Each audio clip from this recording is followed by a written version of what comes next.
Today we're going to be talking about a new direction that I'm going to be taking my concept. I have someone that I'm looking to revisit that concept with, and his name is Michael Garcia.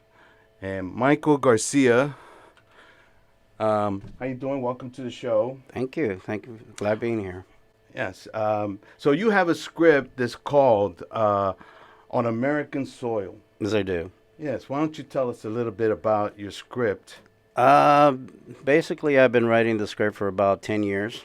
That's been in the back burner. So recently, I just finished writing it up. And basically, American Soil deals with the issues of immigration. And to give a little bit about it, it's about a Mexican American oil rig worker that comes home, finds out that his goddaughter has gone missing during an illegal crossing. So he goes back into Mexico, recrosses the border illegally, and tries to find her. Now, in the process, he learns about what the immigrants go through, uh, animal cartel, weather, but he's also a ex-U.S. Border Patrol agent, and makes the story even more interesting because he doesn't know about that side. He only knows about the legal side. Wow. So what inspired this story? It started when I was traveling to Monterrey, Mexico, about a couple years ago when I was in my teens. And I actually ended up talking to this old man that he was telling me that he was going to the United States. But he didn't have the money or anything like that. He had no documents. So all he wanted to do was cross the border for a carburetor. You met him in Mexico. I met him in Mexico in the Wow. bus terminal. Wow. And and just that story alone that he told me was captivating because it made me think. I was like, wow, I live in the United States where if I need something, I'll just go across the street and get it. This man, has to go through life and death to cross the border just to get something simple that you and I can get.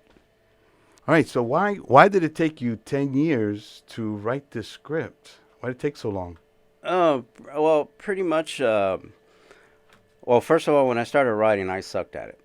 So I wasn't very good at it. So it was just nothing but notes and everything. But the longer that the time that I grew and everything, my writing experiences started getting better and better. But during the story, since it's about immigration issue, I just tagged on a lot of series of occurrences that happen in the real world. So it beefed up the story a little bit better. So I say, you know what? Let's just keep writing and writing, adding more stuff on there, adding more issues. And since it dealt with immigration, I mean, it had a lot of complicated stuff and events that happened during our time. So by the time I got to finally deciding that it was already done, I had a lot of stuff on there that I didn't want to overwhelm the script. So pretty much I stopped where I was at, and it was like 10 years later. Let's How did revise it. you determine that? What was the determination factor for you to say, okay, it's done? Well, it's just you get a feeling of it because once you feel that the story is already overwhelmed and it's too much, and you're already taking your characters to a point where you can't take them anymore, then pretty much the story is already done, and you also feel it where you're content with the ending. And I think I was already content with it, so I just like, you know what, this is it, we're done. You seem to be very sure of yourself and your script. How do you know that you have a good script? Because I mean, we all love, our ideas. We all fall in love with our ideas. Yeah. How do you know? What's your confirmation? Who Well, confirmed that for you? Or I'm pretty confident about my scripts, but I'm not one of those people that I have to have it the way it is. I'm very open as a writer. So I let other people read my scripts and say, hey, Mike, you know what? This doesn't sound right. This. And I'm not offended by it. I actually take in the criticism because it makes the story even better and taken in a different direction, which I couldn't see it. Maybe they see it, then I don't. But I'm confident in the stories because I'm very good in building the skeletal and the structure of it. And then in time, you can add in all the extra stuff that you need in order to make that story, complete. So me being an open writer, it helps me a lot what other people think also. Tell me a little bit about your history. Like, how many movies have you made? Um, And did you, were you one of these filmmakers that, right out the door, you thought, oh, this first movie is going to be, blockbuster, released in the theaters, or did you know that there's a process that you built up to that point? technically I have 4 films. Two of them that I written, but they were filmed in Indiana Okay. a couple of years back. The two current ones that I wrote and also filmed as a director is Dark Side of Being Kind and Memorable Possessions. Um, those are the two films that were challenges to me to see if I'm able to be the filmmaker I think I am. But because we completed those two projects, it pretty much confirmed that you know what, yeah, I can do this. I can be the filmmaker. Um, I can take on the many hats that I have to wear to make this happen. And now I'm stepping into the editing world because, well, first of all, I don't have the budget to pay an editor, so I have to force myself to learn, to excel, and to master the part of editing. That way, I have nothing to worry about when it comes down to making a film. So, how much of a budget do you think you're going to need to make this on American soil? We're basing it maybe about $100,000 tops. If we How you get come more, up? even better. How you come up with that figure, 100,000? Well, it all depends what goes into the feature films. Like I said, we have a lot of It's vehicles. so nice and round, a A 100,000. Like, 100,000. I mean, I I could say a little bit more, but like I said, it depends on the crowdsourcing. But I mean, it all consists of food, fuel, paying for actors, paying for extras, equipment. Luckily, we have our own equipment, so not much of it is going to go towards equipment unless we get other bigger equipment.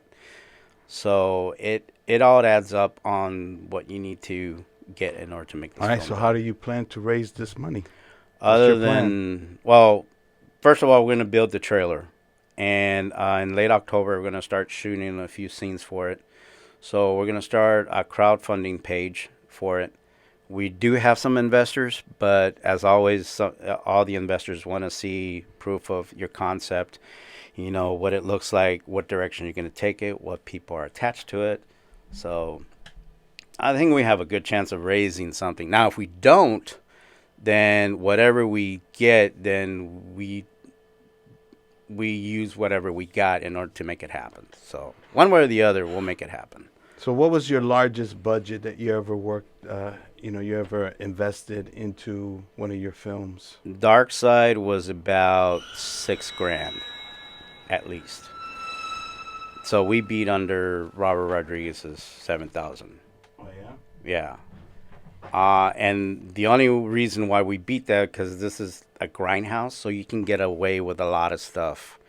If the scene looks a little crappy or the sound sucks or anything like that, it's grindhouse. That's how it used to be back then. Hmm. So we were smart enough to base our film as a grindhouse because if you mess up, So nobody's gonna care because it's a grindhouse. so you have your own equipment and stuff. Yeah, Is I have this my own is this equipment.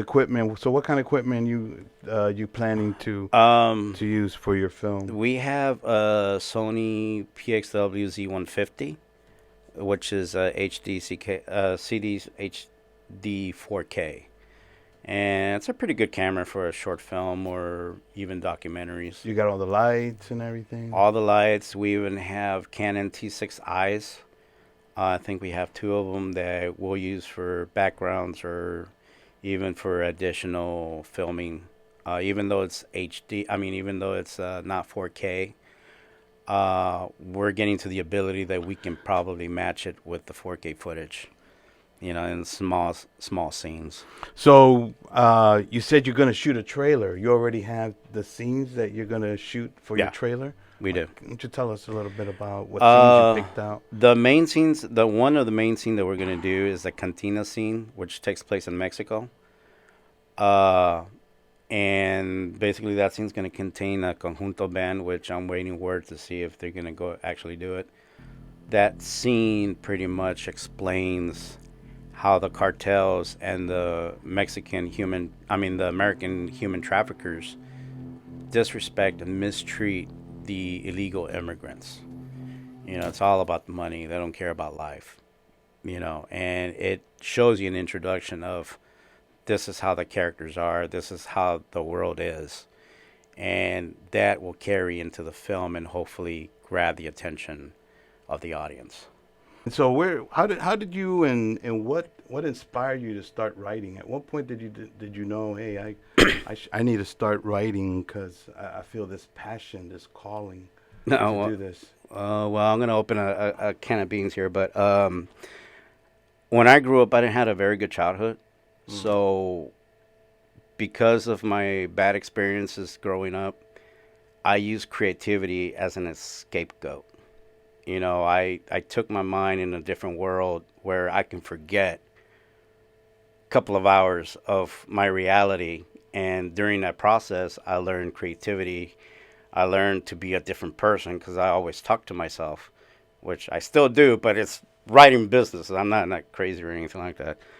But I used that creativity to enhance my imagination, and thus that gave me the ability to create characters, create a different world.